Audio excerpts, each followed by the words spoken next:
Hey everyone, Realm here. Today I'm playing a new game. I'm playing a game called Gnomoria. It's an early access title from Steam and it's reminiscent of the old Dwarf Fortress.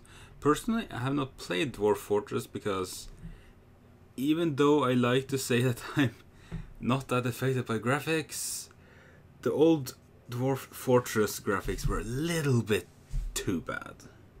But this game is actually quite fun, and yeah, and I'm not going to be too worried about basically building myself into a corner and eternally screwing up. So I'm just going to jump straight into it. One of the main things about this game, for example, as you can see up here, you need food and drinks. One of the ways is to get the well and place it right above water, as I can actually show you right now. I can't actually build it, but I can still show you.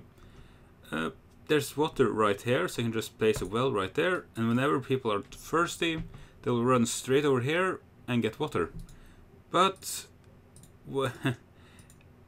wells actually don't give you that much, because it's Dwarf Fortress originally, but it's gnomes now. Because of that, they don't like water, they would much rather drink alcohol. Beer, wine. They also drink yak's milk though. But yeah. So you will want to have a distillery later on, but I will show you that on another save. I'm here, this is just to show you the beginnings. Where you can, as you can do, as you can see, just right click, terrain, agriculture, and build. If you go terrain and mine a wall, you just build yourself a little bit in.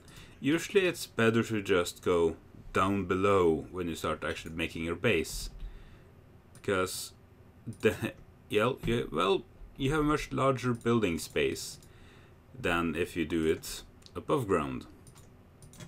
And while as of right now, the time is stopped because it just started, but I can also tell them to forage. These things are strawberries, and over here is oranges and apples. The thing, orange and apple trees, you can just forage them once and they will grow back. So they are great sources of food. On my main save I have like 400 plus food, so hee.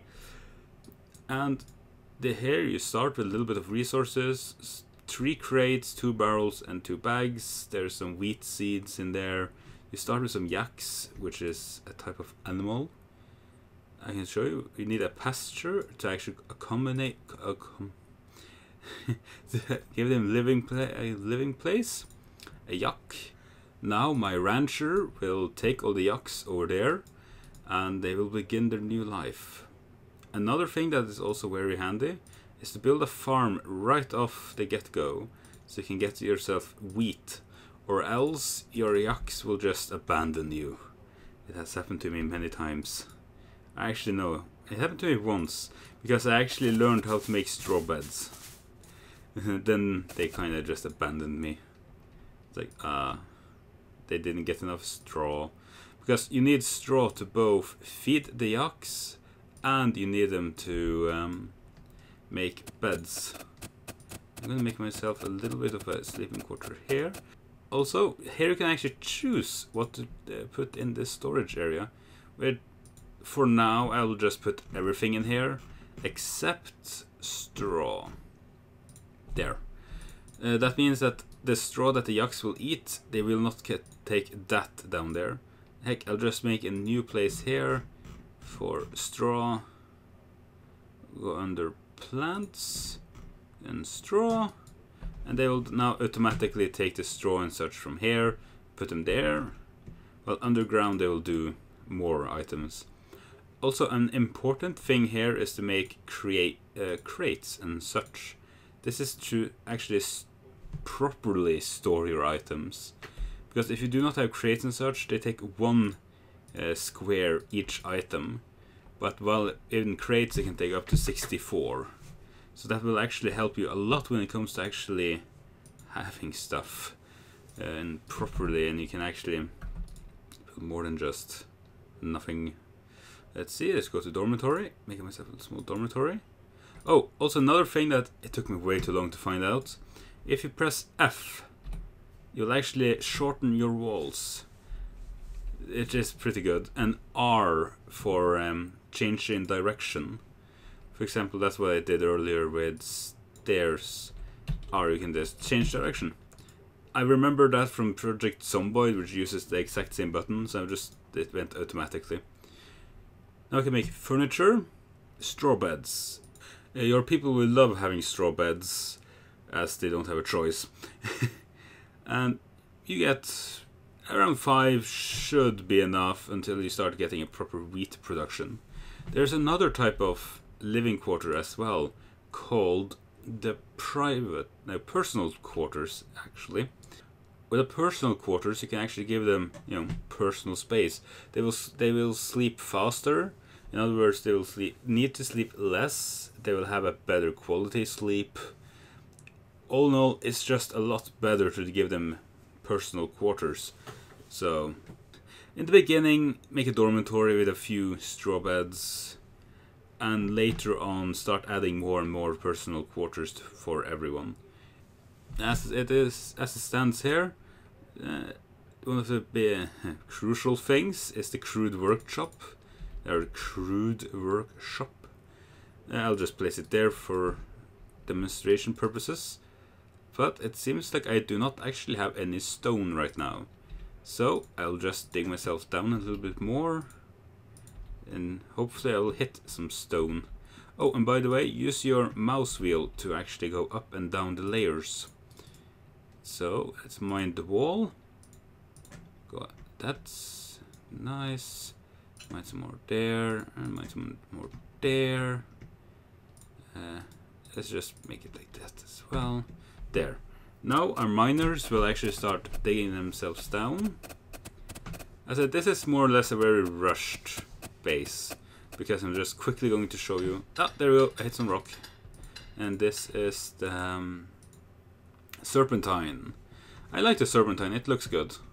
And now they can actually start working on... No, wait, I actually have to start logging as well. I'm just... felling trees. One thing to remember here. If you fell the trees, there's a chance to get clippings. Clipping is basically saplings. You need it to grow trees. But you can also cut clippings first. If you cut the clippings, you will get clippings and the tree still stands. Because it can regrow. It just takes, I think, about a day, maybe 2. In game day, of course. So, for example, with orange and apple trees, just cut clippings all the time. Just to fill up your grove. You can actually make a grove here. I find this to be the best way. Make a grove. For example, an apple tree grove. This will make it so that they will take the clippings from the apple trees and plant them here, meaning that I have them under a controlled area. And I find that way rather nice. As I said, other than this, it goes on. A lot of things are kinda obvious, some things are not. You'll kinda just have to learn. For example here, the first thing you need to build is a carpenter. It will help you make all kinds of tools and such. For example, the crude workshop can make workbenches, chairs and planks, and chisel. Chisel can be made from the stone masonry faster than the crude workshop. Chair and workbench can be made faster from the carpenters. And planks, you can make a sawmill to saw them a lot faster. So one of the biggest things, like, you make 1 or 2 of these early game and just demolish them later, because you don't lose anything from demolishing. At least that's how so far I haven't seen me lose anything from destruction. See, I can tell them to destruct, and now it's a birch log and 1 stone, which is exactly what I used for it. Meaning that the building one thing wrong, for example these crates, if I tell them to deconstruct them, they will just, take them off that position and I can put it somewhere else. So it is actually a very nice thing. You can actually just move them. I'm going to quickly jump over to my main save right now and show you guys a base that's a little bit further along in construction. Alright, I still haven't played that long on this map. I started yesterday, but it will do well for demonstration purposes. Around here there's a wall. You can go in here to build terrain wall. This will make it so that animals and goblins and such can't walk over it. I have a torch here and my 2 gates, because that will actually allow me to see the goblins or wild animals when they come in during night. During daytime I can see them anyways, but the torch actually helps you quite a lot. It doesn't help your gnome see it, but it helps you as a god see it. I have a door here just because there's an open area here and things can actually spawn there, including gnomes. When you get that's and another thing I'll show you shortly. Also here you see an apple grove, a lot of trees all bearing fruit, and this will be an orange grove, a lot of other trees bearing fruit. This helps. This alone will probably be enough for my food supply for decades. And now I'll show you, here is a little straw area for my yaks up here. I'm going to be moving this one up here soon and make a strawberry or cotton farm here. See, here's a well and a pretty big spring. And then I made some staircases down here into my base. This might not be that good design, to be honest. I'm not a pro. I'm pretty much a newbie myself. I only played it for 18 hours so far. And yeah, this design I like it. I'm just, as you can see, all my crafting areas around here. You can quickly get into here and take their stuff they need and run in again. The food areas are here. These are 2 distilleries. You need them to make alcohol, drinks. I have a ton of personal quarters here and a big dormitory right here. Or not big, I don't need it larger than that because personal quarters. In here is going to be my smelting area, miscellaneous area, and as you can see here, this is the problem I faced. You kinda need bags, or else this will happen. I have a ton of bags now, but I just haven't started putting stuff in there yet. But until you get bags, your stockpile is just gonna fill up like this, and it's kind of annoying. But here is a big thing with the game. You have to build this up so early. It's a great hall, or actually it's just a dining area, but I made it into a great hall. This is actually what will attract other gnomes to your kingdom. And in here, what will actually, well, best increase the place is, for example, to have the flooring. Since you can actually change the floor, replace floor, you can actually do metal and such. And metal is more valuable than, this is marble. So if you make this into metal, it will be copper metal though. But so it wouldn't look that good, but later on you get platinum metal, which is like 500 points each tile, which is, well, freaking awesome. But you can also add cool little things like statues, which can give it to, I think a stone statue is about 200. Yeah, it's like, I tell them to make statues here, and they will start working on it soon enough. I'll just cancel these actually and just build those 2 for now. Let's see if they start working immediately. You can see different, yeah, she starts working on the statue immediately. The thing here, you can see if it's being worked on or not. If it's red, it means that there's maximum storage. In other words, there's 20 bolts of cloth right there. If it's yellow, it's just not in use. If it's green, it's in use or about to become in use. Someone has the command to actually go over there and use it. And beds, there's 3 tiers of beds I have found so far. You got straw beds, which are the worst. They don't give too much. Then you got these beds, which are, normal beds, which will give them a good night's sleep and increases value of the room. The higher the value of the room, the better. The more or the faster they sleep and such. The current value of this room is 143. It's 10 per marble flooring, and it's I'm gonna have to see what is it for bed. 83. Oh, I think it might actually be different for everyone. Yeah, it's different because of the. It's different because different people are different tiers of good when it comes to actually making stuff.